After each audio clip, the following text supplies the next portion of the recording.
Bismillah, elhamdülillah, ve salatu ve selamu ala Resulillah ve ba'd.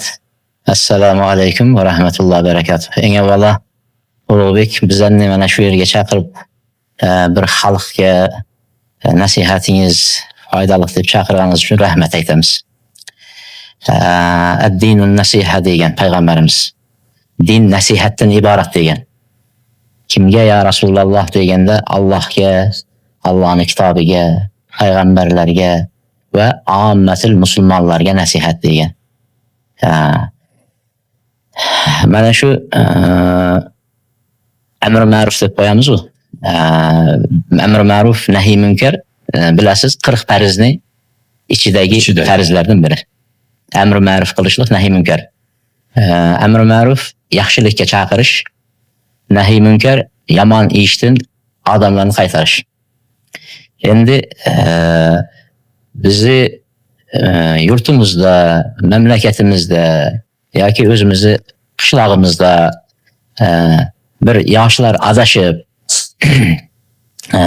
adashib yursa, bizlar unga ko'zimizni yumib,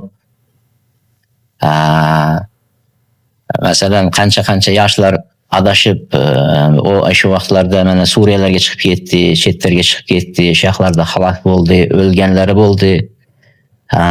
Qancha qaytardi, imomlar nima qildi? Shular ota-onalari jabr ko'rdi. Yaqinlari jabr ko'rdi. Farzandlarining ayrildi, yo'qotdi. Mana shunday narsalarni ko'rib turib, inson ko'zini yumib, "Menga nima endi bu? Men bu narsani qilmayman." Imomlarning vazifasi imomlar qilsin deb qo'lni qovushtirib o'tirishlik bo'lmaydi. Chunki Allohning oldida hammamiz nima beramiz? Mas'ulmiz. İnsanlar deydi, bir kemaga chiqqan odamlar kabidir deydi. Hammamiz mana dunyoda yashayapmiz, bir kemaning ichidamiz. Siz ham, men ham, dehqon ham, boshqa hammamiz.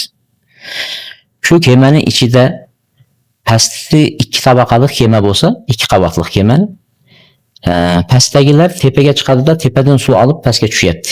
Keyin aytishdi deydi, bu tepaga chiqib o'tirguncha kemani pastini shunday kavalab teshsak, suv bizni tagimizda turibdi-yu.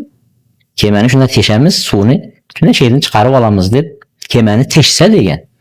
Tepadagilar kemani teshyapti ekan, hech narsa bo'lmaydi, ana o'zlariga suv chiqaryapti ekan deb indamay o'tursa, shularni to'xtatmasa, o'zlari ham g'arq bo'ladi, anolarni ham g'arq qiladi degan.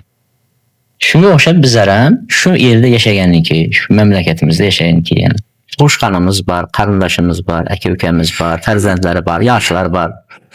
Shularga o'zimizni tinglaydigan, eshitadiganlar bordir, muxlislarimiz.